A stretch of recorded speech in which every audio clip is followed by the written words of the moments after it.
собирачката дејност на Васил Икономов. Васил Икономов имал воспоставено контакт со познатиот српски собирач на народни песни, умотворби, еднокрвски записи и истории Стефан Верковиќ, кој воедно бил и представник на српската пропаганда, која во тоа време започнала поактивно да действува во Македонија. Но освен со него, Василко имал контакти и со рускиот конзул во Призрен, познатиот србофил Јастребов, на кого му дал извесен број собрани народни умотворби од својот крај, а овој во 1886 година ги објавил како српски.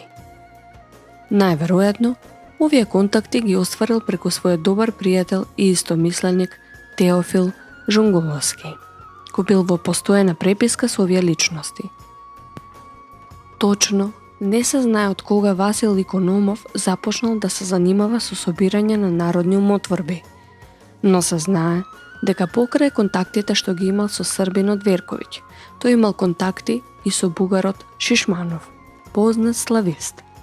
Од нивната меѓусебна преписка се дознава дека Икономов, покрај тоа што собирал народни обичаи и лирски македонски народни песни, собирал и балади, гатанки, бајања, пословици, брзоговорки, детски залагалки, стари јуначки песни и приказни.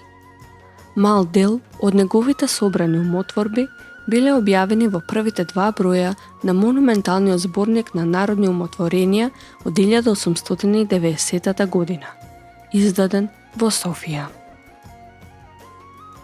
Икономов во учебната 1893 година од страна на Екзархиската бугарска црковна општина Дебар бил известен дека е исклучен од учителската должност во селото, поради, како што било наведено, неисполнување на својата должност, а именно по инспекција што била направена во Лозорското училиште од страна на бугарски конзулатори.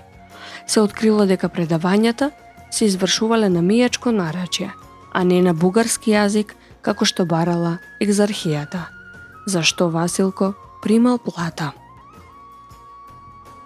Од тоа може да се види односот на Васил кон пропагандите кои во тоа време станувале се пожестоки. Останувајќи без работа, тој отишол во Софија.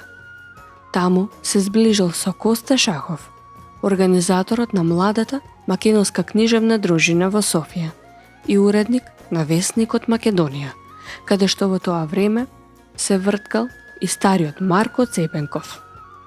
Васил Икономов по пат на претплатници во Софија го издал необемниот зборник од старонародни песни и обичаи од Дебарско и Кичевско.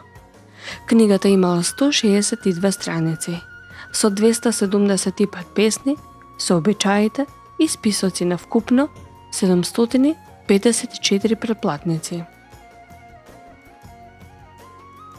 Игуменот на Бегорскиот манастир во едно писмо му се обраќа на Икономов, како учител во Лазарополе во 1896 учебна година, а од друга страна пак Екзархиската бугарска црковна општина Дебар дава податоци дека тој во таа учебна година бил учител во селото Беличица.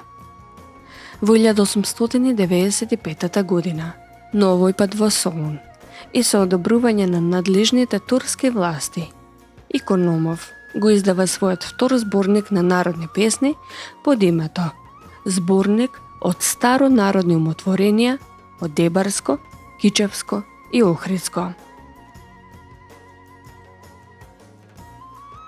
Во оваа збирка се собрани 211 народни песни, и тоа повторно се работи за главно обредни песни, а како претплатници за книгата се среќаваат 694 имиња. Не се знае точно кога, но Икономов ја посетил и Света Гора, пошто во 1896 година излегува неговата следна книжка на 18 страници.